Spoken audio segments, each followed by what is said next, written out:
afin de retrouver notre identité culturelle, nous l'avons rebaptisé Burkina Faso, c'est-à-dire la patrie des hommes libres et dignes.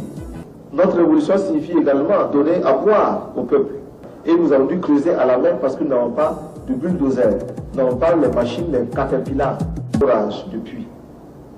Partout à travers le territoire, nous avons également réalisé des barrages.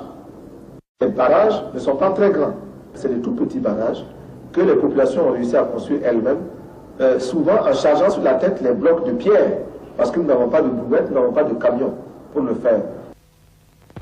Dans ma population de mon pays, je suis parmi les 0,035% de ceux qui ont eu la chance d'être des fonctionnaires et d'avoir un salaire régulièrement. Est-ce que vous pensez que c'est normal que des gens comme moi soient régulièrement payés et que le reste de la population, des millions et des millions de personnes, soient dans la misère continue? Non, cela n'est pas normal et nous luttons contre cela, à commencer d'abord par les principaux dirigeants, le président, ses ministres et tous les autres responsables.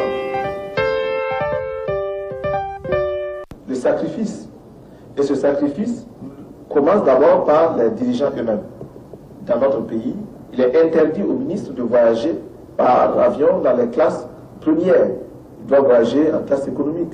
Nous avons supprimé les voitures de luxe et nous avons pris de toutes petites voitures pour nos ministres, lesquelles voitures sont économiques et permettent au peuple de récupérer les sommes ainsi économisées pour faire des dispensaires pour aider d'autres populations. L'analphabétisme. Nous sommes en train de construire de plus en plus d'écoles.